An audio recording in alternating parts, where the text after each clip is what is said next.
மாவட்டம் அணைக்கட்டு தாலுகா ஊனைமூட்டு சிறிய கிராமத்திலிருந்து 25 வருஷத்துக்கு முன்னாடி நான் டைரக்ட் பண்ணோம் அப்படின்னு சொல்லிட்டு சென்னைக்கு போயிட்டு முதல் முறையாக இந்த கடமை என்ற திரைப்படத்தை இயக்கி வெளியிட்டிருக்கோம். இந்த படம் தமிழகம் முழுவதும் சிறப்பாக ஓடிக்கிட்டு இருக்கு. இன்றைக்கி 3வது நாள். இந்த படம் நல்ல வெற்றி படமாக அமைஞ்சிக்கிட்டு இருக்கு. இதுக்கு தமிழக மக்கள் அனைவருக்கும் முதல் நன்றி. மேலும் நான் சென்னைக்கு செல்ல காரணமாக இருந்த எங்கள் அப்பா அவர்களுக்கு மிக்க நன்றி. அவர்தான் என்னை 25-30 வருடங்களுக்கு முன்னாடி சினிமா துறையில் நீ சாதிக்க வேண்டும் என்று என்னை கேட்டுக்கொண்டதன் பேரிலும் எனக்கும் அதன் மேல் ஆர்வம் வந்ததனால் நான் சென்னை சென்று இன்று முதல் படம் கடமை படத்தை வெற்றி படமாக இயக்கியுள்ளேன். அதற்கு என் அப்பாவிற்கும் நன்றி. மேலும் என் குடும்பத்தில் நாங்கள் 4 அண்ணன் தம்பிகள், என் தம்பிமார்கள் 3வரும் என்னுடன் நின்று தோளோடு தோள் கொடுத்து என் வெற்றிக்கு உதவினார்கள். அவர்களுக்கும் நன்றி. மேலும் என் தம்பி பிரபாகரன் நடித்துள்ளார். மோகிஷா ரக்ஷிகா நடித்துள்ளது. அப்பாவும் இந்த திரைப்படத்தில் நடித்துள்ளார். மிக்க மகிழ்ச்சி. மேலும் எங்கள் ஊர் மக்கள் அனைவரும் இந்த வெற்றி கொண்டாட்டத்தில் கலந்து கொண்டுள்ளார்கள். அவர்களுக்கும் நன்றி. தம்பி பிரபாகரனுடன் உழைத்த விஷ்ணு மற்றும் நிதிஷ் மற்ற நண்பர்கள் அனைவருக்கும் நன்றி. மேலும் இத்திரைப்படம் வெற்றி பெற மேலும் மக்கள் ஆதரவு தர வேண்டும் என்று கேட்டுக்கொண்டு விடைபெறுகிறேன். நன்றி, வணக்கம். போதும் சார்.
சார் வணக்கம்.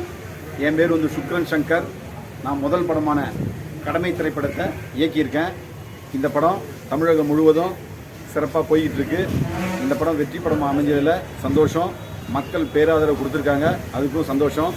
மேலும் நான் வேலூர் மாவட்டம் அணைக்கட்டு பகுதியை சார்ந்த ஊனைமூட்டு சிறு கிராமத்திலிருந்து சென்னைக்கு 25 வருஷத்துக்கு முன்னாடி போயிட்டு இவ்வளோ நாளாக செல்வா 4-5 டைரக்டர்கிட்ட நான் ஒர்க் பண்ணி இன்றைக்கி நான் முதல் படம் இயக்கியிருக்கேன்.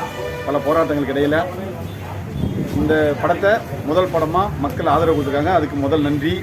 மேலும் நான் ஒரு கூட்டு குடும்பத்தில் 4 அண்ணன் தம்பிங்க, ராமச்சந்திரன், உதயகுமார், பிரபாகரன் சொல்லிட்டு அவங்க கூட்டு குடும்பத்தில் பிறந்து என் தம்பிங்கெல்லாம் எனக்கு சப்போர்ட்டாக நின்னாங்க.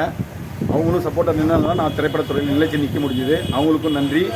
மேலும் எங்கள் அப்பா தான் நான் 14 வயசு இருக்கும்போது நீ திரைப்படத்துறையில் வெற்றி பெற்று வரணும், ஏன்னா நான் சென்னைக்கு போய் பார்த்தேன், நான் ஒரே பையன், என்னால் வர முடியல, நீ கண்டிப்பாக ஜெயிச்சு வரணும் அப்படின்னு எங்கள் அப்பா எனக்கு 14 வயசில் சொன்னார். நான் இன்றைக்கி 48 வயசில் ஜெயிச்சு எங்கள் அப்பாவை நான் பெருமைப்படுத்தியிருக்கேன். இவர் தான் எங்கள் அப்பா. மேலும் இந்த படம் ஒரு காவல்துறையை பற்றி ஒரு சிறப்பான படமாக எடுத்திருக்கேன். நான் முத்துரங்கம் ஆர்ட்ஸ் காலேஜில் 93 to 96 காலேஜ் படித்தேன். அந்த காலேஜ் படிக்கும்போது 96ல் பாட்ஷா படம் ரிலீஸ் ஆகுது. ரஜினிகாந்த் ரஜினிகாந்த் ரசிகர் மன்ற தலைவராக இருந்தேன். அப்போ நான் வந்து காலேஜ் படிக்கும்போது நண்பர்கள்லாம் கூப்பிட்டு வந்து 24 டைம் இதே தேட்டரில் நான் வந்து படம் பார்த்தேன், ரஜினிகாந்த் படத்தை. அந்த படம் பார்த்துட்டு இருக்கும்போது நம்மளும் வந்து இது மாதிரி ஒரு பாட்ஷா மாதிரி ஒரு படத்தை எடுக்கணும், நம்மளும் திரைத்துறையில் ஜெயிக்கணும் அப்படின்னு ஆர்வம் வந்து ரொம்ப அதிகமாகி 96 வந்து இது வந்து அப்போ வந்து இப்போ குரல் தேட்டர், அப்போ வந்து ஆனந்தா ஜோதின்னு சொல்லுவாங்க. அப்போ நான் அதான் 24 டைம் வந்து நண்பர்கள் கூப்பிட்டு வந்து பார்த்து அதன் பிறகு சென்னை போயிட்டு கஷ்டப்பட்டு பல போராட்டங்களுக்கு இடையில தான் நானும் டைரக்ட் பண்ணியிருக்கேன். இதே குரல் தேட்டரில் வந்து என் படம் நான் டைரக்ட் பண்ணி குறிப்பாக நான் தேட்டர் நடித்த படத்தில் இன்றைக்கி அதே தேட்டரில் ரிலீஸ் ஆகிருக்கு. அது எனக்கு மிகப்பெரிய மகிழ்ச்சி. வணக்கம் சார்.